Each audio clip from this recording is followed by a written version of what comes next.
नमस्कार भक्तों, मैं आज आपको सुनाऊंगी बैसाख मास महात्म। इसकी कथा उससे पहले गणेश जी की कहानी और उसके बाद बैसाख मास में सुनी जाने वाली कहानी। बोलो गणेश जी महाराज की जय, गुरु जी महाराज की जय। एक बुढ़िया थी, वो बहुत पूजा पाठ करती थी, मंदिर जाती थी, गणेश जी की पूजा करती थी। उसकी बहू का भी बहुत मन करता था कि मैं भी गणेश जी की पूजा करूं, लेकिन वो अपनी सास के सामने बोल नहीं पाती थी। तो उसकी सास मंदिर जाती थी तो इतनी पीछे से इतनी देर में गणेश जी बनाती थी गोबर के और उनकी पूजा करती थी। एक दिन सास जल्दी आ गई तो उसको डर लगा कि कहीं माँ जी कुछ बोले ना, तो उसे समझ नहीं आया कि मैं क्या करूं। तो उसने जल्दी से मट्ठे का घड़ा रखा था, उसमें वो गोबर के गणेश जी डाल दिए। थोड़ी देर में एक मट्ठे वाली आ गई तो उसने कहा माँ जी मैं दे देती हूँ। तो सास बोली नहीं बेटा, तू दूसरा काम कर ले, मट्ठा तो मैं दे दूँ। अब उसको डर लगने लगा कि अब ये चलाएंगी मट्ठे को तो मट्ठा ख़राब हो जाएगा। तो उसने, अब वो घबरा रही थी, पर सास ने जैसी कलची चलाई तो वो गोबर के गणेश जी उसमें थे, तो वो खटर खटर की आवाज़ आई। सास बोली बहू इसमें क्या पड़ा हुआ है, इसमें खटर खटर की आवाज़ आ रही है। तो उसने हाथ डाल के देखा सास ने, तो उसमें सोने के गणेश जी। अब वो बड़ी आश्चर्यचकित हो गई। उसने बहू को बुलाया कि बहू ये कैसे हुआ। तो उन्होंने कहा कि सासू माँ मैं सच सच बताऊँ, आप जाती हो मंदिर पूजा करने तो मेरा भी बड़ा मन करता था, तो मैं गोबर के गणेश जी बना लेती थी और उनकी पूजा करती थी। आप जल्दी आ गई तो आज मुझे लगा पता नहीं आप कुछ कहो ना, तो मैंने जल्दी से डर के मारे वो गोबर के गणेश जी मठे में डाल दिए। अब ये सोने के कैसे होगा ये मुझे नहीं मालूम। तो सास बोली बेटा तेरी पूजा सच्ची, मेरी पूजा झूठी। आज तो गणेश जी महाराज ने तुझे साक्षात वरदान दे दिया। जैसे गणेश जी महाराज ने उसकी बहू की सुनी, वैसे ही सबकी सुनना, कहने वाले की, सुनने वाले की, सासरे की, पियर की, सबकी सुनना। बोलो गणेश जी महाराज की जय। अब मैं सुनाऊंगी आपको बैसाख मास स्नान के पुण्य की कथा। एक बुढ़िया थी, बैसाख स्नान करती थी, रोज़ नदी पे स्नान करने जाती, आकर विष्णु भगवान का पूजा करती, पूजा करके पूजा पाठ करके तभी कुछ खाती थी और दान पुण्य करती। पूरा बैसाख मास उसने ऐसे ही किया और ऐसे ही वो हर बार करती थी। तो एक दिन जब बुढ़िया की उम्र पूरी हो गई तो यमराज जी आए उसको लेने।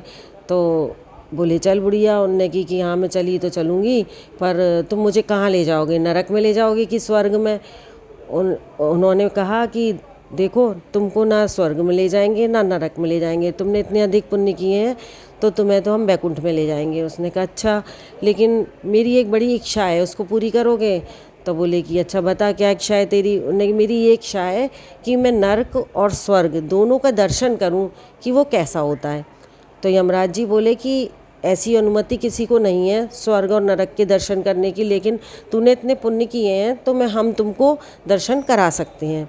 तो वो पहले उसको नरक में ले गए। जब नरक में ले गए तो वहाँ पर इतना हाहाकार मचा हुआ था, इतनी यातनाएं हो रही थी, लोगों को कष्ट थे। तो बुढ़िया का दिल बड़ा घबरा गया उनको देख के। वो सोचने लगी यहाँ कितना कष्ट है।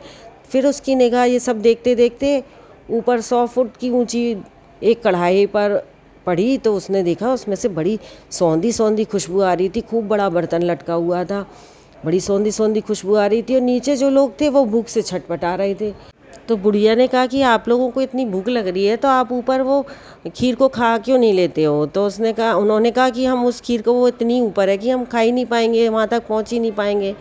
कोई बात नहीं। अब बुढ़िया को वो यमराज स्वर्ग की ओर ले गए। वहाँ गई तो वहाँ खूब खिलखिलाने की आवाज़ें आ रही थी, सब बहुत खुश थे। वहाँ उसको जाके बड़ा सुकून मिला, बहुत अच्छा लगा। तो उसने देखा कि चारों तरफ बहुत खुशहाली थी, कोई भी परेशान नहीं था, दुखी नहीं था, सब बहुत खुश थे। और ऊपर वैसा ही एक बर्तन लटका हुआ था 100 फुट की दूरी पर। वहाँ से फिर वहाँ भी बहुत खुशबू आ रही थी, सौंधी सौंधी। तो उसने नीचे जो लोग थे उनसे पूछा कि आपको भूख नहीं लग रही। उन्होंने कहा नहीं, हम तो वो जो खीर देख रही हो ना ऊपर जिसकी खुशबू आ रही है, हम तो वो खा लेते हैं। तो उन्होंने कहा कि आप कैसे खा लेते हो, वो तो इतनी दूर है। तो वो कहने लगे देखो ये पेड़ देख रही हो आप, चारों तरफ जितने पेड़ लगे हुए हैं, तो हमने क्या किया, उन पेड़ों की लकड़ी से एक सीढ़ी बनाई खूब मजबूत, ऊपर लंबी चौड़ी, तो उससे हम चढ़ के वहाँ से खा लेते हैं और नीचे जो लोग होते हैं उनको दे देते हैं। तो बुढ़िया ने यमराज से कहा कि ऐसा क्यों। तो यमराज बोले देखो भगवान ने सबके लिए एक जैसी व्यवस्था की है। भगवान की निगाह में कोई भी अपना पराया नहीं होता, उनके लिए सब बच्चे एक समान होते हैं। उन्होंने वहाँ भी खीर टांग रखी है और इधर भी, लेकिन इन लोगों ने कोशिश से, अपनी अक्ल से मेहनत करके सीढ़ी बनाई तो वो वहाँ तक पहुँच सके। लेकिन जो नरक में थे वो ये हार मान के बैठ गए कि हम तो वहाँ तक जा ही नहीं सकते। तो इसलिए जो मेहनत करते हैं और जो कोशिश करते हैं उनकी कभी हार नहीं होती। इंसान को हमेशा मेहनत करनी चाहिए और कोशिश करने के लिए प्रयास करना चाहिए।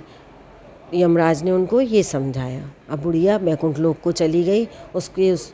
उसको वैशाख स्नान का और अन्य दान पुण्य का खूब फल मिला। बोलो वैशाख महात्म्य की जय। अब मैं आपको सुनाऊंगी वैशाख महात्म्य की 25वीं कथा। 24वें अध्याय में हमने सुना कि देवताओं ने अक्षय तृतीया के दिन बलि के बैरी इंद्र को स्नान दान आदि सत्कर्म कराए, जिसके प्रताप से इंद्र में विद्या और पूर्वक शक्ति उत्पन्न हो गई और तथा पर स्त्री गमन का दोष भी नष्ट हो गया। उसके बाद इंद्र ने देवताओं को साथ ले असुरों को जीता। अक्षय तृतीया के महात्म्य से सब बंधनों से मुक्त होकर वह अमरावतीपुरी में प्रवेश कर गया। तभी से संसार में यह अक्षय तृतीया प्रख्यात है। अब मैं सुनाती हूँ आगे की कथा। शुद्धदेव जी बोले, हे राजन, इन सब पुण्यवर्धिनी तिथियों में शुक्ल पक्ष की द्वादशी संपूर्ण पापों का नाश करने वाली है। वैशाख मास में शुक्ल पक्ष की द्वादशी के दिन बछड़े सहित गौ का दान करना, ब्राह्मण भोजन कराना तथा गंगा तट पर ग्रहण के समय दान करना दुर्भिक्ष के समय प्रतिदिन करोड़ों मनुष्यों को भोजन कराने के बराबर है। इस दिन एक चुटकी अन्न देना भी करोड़ों ब्राह्मणों को भोजन कराने के फल के बराबर है। तुलसी के कोमल पत्तों से विष्णु भगवान को दूध भरा स्नान कराने से राजसूय और अश्वमेघ यज्ञों के समान फल मिलता है।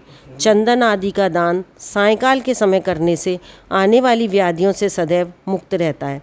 शालिग्राम शिला का दान करने से संपूर्ण पापों से छूटता है। यम, पितृगण, गुरु, देवता और विष्णु भगवान के निमित्त दक्षिणा सहित जल का घड़ा, दही और अन्न का दान करना प्रयागराज में प्रतिदिन करोड़ों मनुष्यों को 1 वर्ष तक षट रस युक्त सुंदर भोजन कराने के बराबर है। उसका इतना फल होता है। शुक्ल पक्ष की त्रयोदशी के दिन दूध, दही, घी, मधु, शहद, मिष्ठान आदि पंचामृत से विष्णु भगवान को स्नान करा के पूजन करने वाला अपने कुल सहित विष्णु लोक को जाता है। सायंकाल शरबत दान करें, रसीली ककड़ी दान करें, ईख व आम का दान करें तो अपने सब पापों के कर्म बंधनों से छूटकर मुक्ति पाता है और उसकी संतान 100 पीढ़ी तक बराबर चलती रहती है। शुक्ल पक्ष की द्वादशी में जो कुछ भी पुण्य किया जाता है वह अक्षय फल को देता है। इस व्रत की प्रख्याति क्यों हुई वह भी मैं तेरे सामने कहता हूँ। इसके सुनने से पाप दूर होते हैं और ये अत्यंत मंगलकारी भी है। कल हम चलेंगे 26वें अध्याय की ओर। अब जो एकादशी के बाद द्वादशी और तेरस आएगी उसका बहुत अधिक महत्व बताया है ये वैशाख महात्म्य का। इसलिए इस दिन ज़रूर कुछ ना कुछ दान करें जिससे सभी पाप कर्म नष्ट होकर हम भी पुण्य की प्राप्ति कर पाएँ। जो इस कथा को सुनते हैं, दूसरों को सुनाते हैं, उनकी भगवान सब मनोकामनाएं पूर्ण करते हैं। बोलो वैशाख महात्म्य की जय, विष्णु भगवान की जय, माँ लक्ष्मी की जय। यदि आप हमारे इस चैनल पर नए हैं तो हमारे चैनल को लाइक करें, शेयर करें एंड सब्सक्राइब करें। धन्यवाद।